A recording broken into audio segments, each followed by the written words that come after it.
Hello, Capricorn. Thank you for visiting Astrology TV. Here is your weekly horoscope forecast for January 17 to 23rd.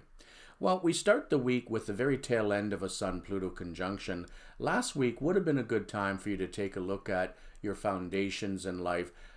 Whatever that you stand upon to build and create your life, this might needed to be looked at last week, and perhaps with the view to seeing where changes could be undertaken to improve your foundations in life. You know, if we are trying to build a life on ground that is not firm, think of building a house. If you build a house on sandy soil that's on a slant, you can bet that house is going to slide downhill at some point. Well, the same is true for our lives. If we do not build firm foundations in which to build and grow upon, then nothing really works. So last week and until today and maybe tomorrow, you still have an opportunity to take a good look at what are you standing on in life, and do you need to make some changes? Now, after that, the sun is then going to conjunct your ruling planet Saturn from Wednesday on. And Sun-Saturn conjunction for the average person is kind of, a bit mopey and gloomy. Saturn kind of pushes us to be disciplined and responsible and makes us want to or need to work harder. That's not something Capricorn really needs to be pushed on.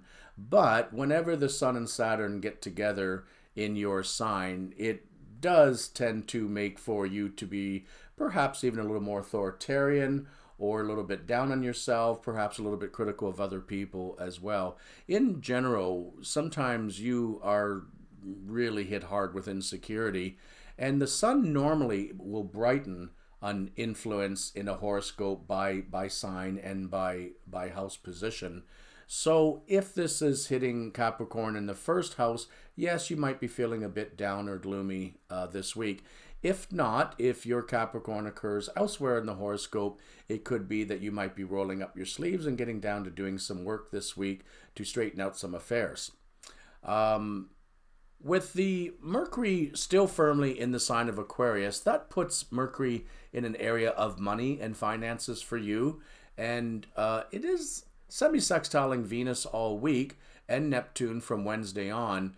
But those are not strong aspects. So if you haven't already taken care of your financial concerns for the year, it might be a good idea to be looking at that in the next couple of weeks before Mercury goes retrograde. Fortunately, with Venus in Capricorn, that should be a positive bit of time for most Capricorn people. When Venus is in your sun sign, it tends to have you be able to reach your softer side, we'll say. And yes, Capricorn has a soft side. It's just that they keep it well buried and well hidden.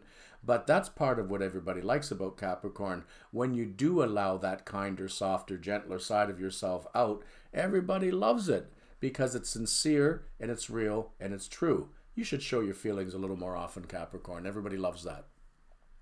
Now, with Mars squaring Jupiter all week and squaring Saturn till Tuesday, well, let me put it this way. Last week was a bit of a crazy week, following up the week before as well. We had a bunch of squares, Mars conjuncting Uranus, so believe you me, getting everything done quickly, no, that was not a good idea last week, nor is it a good idea this week.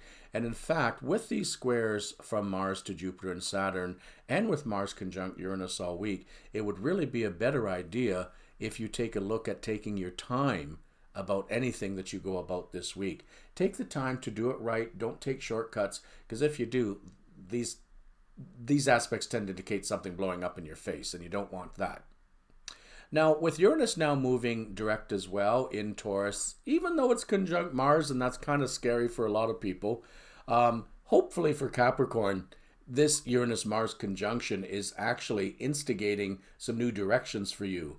You need to seize life by the horns, literally, and say, yes, I need to do more with it. You need to do more with your life. Now, we're all enduring a lot of restrictions still with the pandemic, but that doesn't mean that you can't plan ahead or schedule future changes. So you should be looking at what you can do to make sure that you're not left behind as well, Capricorn, because you tend to take your time about things being in an earth sign, and the Mars-Uranus conjunction is saying, get moving. And I have to concur with that. With Chiron also moving direct now in Aries, it's making some pleasant aspects to the Aquarius planets, Jupiter and Saturn. Chiron is also semi-sextile Mars all week. Does it really affect Capricorn that much? Maybe so, but if anything, it's an aspect of wonderful healing. It's also a wonderful aspect with Chiron sextiling these two planets for any type of new beginning, or sometimes to pick up something you had to leave behind or was disrupted, anything that was delayed. All of these things should be able to fall by the wayside now, and you should begin to be moving a lot more forward. I hope you do, Capricorn, and have a great week.